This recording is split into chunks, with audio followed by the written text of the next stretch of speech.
As we edge closer to the end of Women's Month, Ayana Razack is an environmentalist and children's rights activist at just the tender age of 10 years old. And she started the WO project to raise awareness about GBV. She's also currently working on the Rate the Park initiative, along with Movement for Care, to create safe, clean spaces for children to play. Ayana joins us now together with her mother, Bushra Razack, for more on this conversation. Ladies, good evening. Thank you so much for your time, to both you, Ayana, as well as Bushra. It's really great, and it's a great honor to speak to the both of you about this initiative. And perhaps, maybe, Ayana, let's start off with you and maybe tell us more about WO Project and what motivated you to start it. Well, my mom, she always talked about social justice, and I've always wanted to know how I can help, especially with girls and women. I wanted girls to feel safe, heard, and supported. And why was it so important for you to start this initiative, particularly you saying that you want young children to feel safe? Well, I think my mom, she talked about this to me a lot, and she really had a big influence, and it's so important for children to feel safe, and when they have history in gender-based violence, I think they have to feel free to talk about it. Okay, let's get into the initiative now and tell us more about the environmental work that you do in your community, specifically creating these very safe spaces for children to play. Well, my project, the WO Project, it stands for Wide Open, and that's also a big part of what we're doing. We're creating girl circles, and children are coming in, and survivors of gender-based violence, they are coming in to talk about their past and express their feelings. And more of the community work that we're doing is we have annual girls soccer tournaments on Freedom Day. We have something called monthly cycles. It's where people run, skate, or cycle once a month, and they bring a box of pads to donate to people who need it.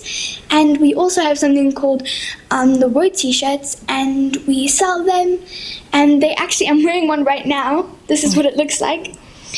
We sell them, and the money that we have, it goes towards a safe space for women and survivors of gender-based violence. All right, thank you so much, Ayana. And Bushra, clearly you inspired this whole initiative, and this is why we find Ayana where she is today. And exactly when did you realize that Ayana was actually taking this very seriously when it comes to her community work and the activism she's currently doing for children? So Ayana has been doing this for about 2 years now. When she started when she was 8. In the beginning, it was quite challenging because I remember always chatting to both my children about it. And then when Ayana almost challenged me, saying, "Okay, but what are we going to do about it?" I realized that often we think that kids are too young to understand or too young to be part of solving big problems, but it's actually kids like Ayana that are living in community and experiencing community, whether it's their schools, their parks, their households.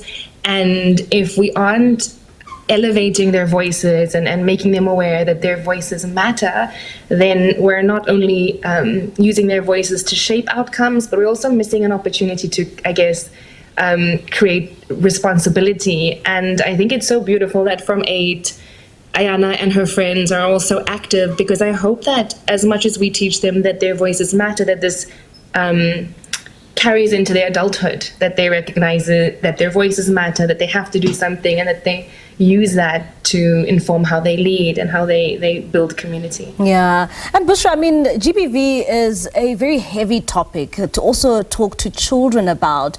And how important was it, when your daughter told you that this is something that she wants to highlight, for you to encourage her and to show her activism against GBV? No, absolutely. I think I question myself a lot because, like you said, it's heavy topics. How much do you want to put on an 8-year-old or a 10-year-old?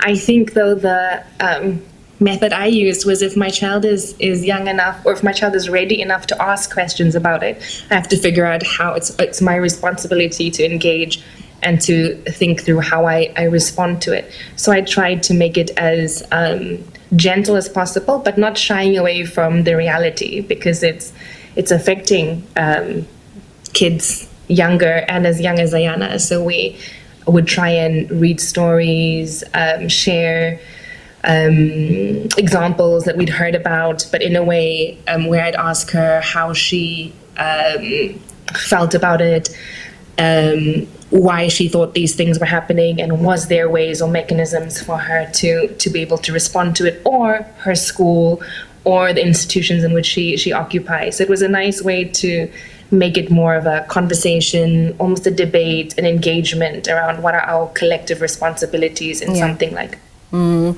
And in what ways do you also support for this initiative? And maybe if you can give us an insight, how has this initiative been received by the community which she lives in?